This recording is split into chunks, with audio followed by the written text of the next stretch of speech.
The third lightsaber of Obi Wan Kenobi was by his side for many years, after losing his first weapon in his duel with Darth Maul, as well as the second lightsaber being taken from him on Geonosis.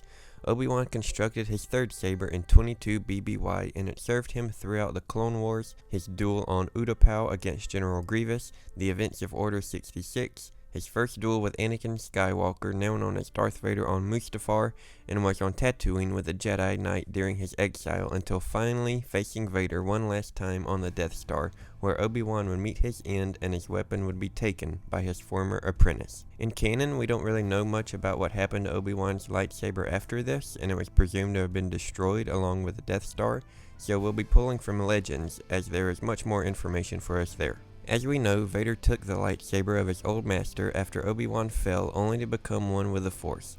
After this, Vader took the weapon to his retreat on the planet Vajun, known as the Bast Castle, similar to Fortress Vader that we're familiar with in canon.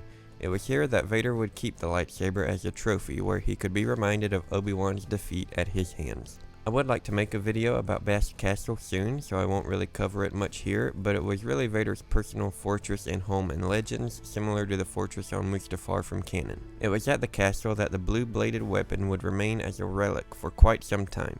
Years later, after Vader's death and the fall of the Empire, Luke Skywalker would rebuild the Jedi Order, and some of his students would find their way to Vajun in the massive castle, looking for relics and artifacts of the past. The students would come across Obi-Wan's lightsaber as well as the holocron of Ezli Crimson. They would also, however, encounter a false darksider named Orlok, who would use phony gimmicks as well as technology to mimic Force abilities, similar to what we saw in the Obi-Wan Kenobi series with Haja Estri. Orlok managed to steal both artifacts, however, his unfamiliarity with the many passages and even traps of the Bast Castle nearly got him killed, and the Jedi students of Luke were able to regain the lightsaber and holocron and take them back to Luke's quarters for him to examine. Eventually, Orlok would once again encounter the Jedi, and Obi-Wan's blade would fall into the hands of Han and Leia's third child, Anakin Solo, who would use it to destroy the devices on Orlok's outfit and expose him as a fraud. The lightsaber would be returned to its rightful place at Luke's Jedi Praxium on Yavin 4, and later, Anakin Solo would even model his own lightsaber after that of Obi-Wan's. But there you have it. If you ever wondered what happened to the legendary Jedi's lightsaber after his fall to Darth Vader, then I hope we could clear it up for you.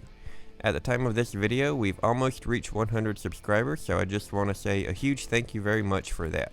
I have a lot of fun making these videos, and I'm really glad that you guys enjoy watching them. So thank you very much. As always, may the Force be with you, and I'll see you very soon in the next one.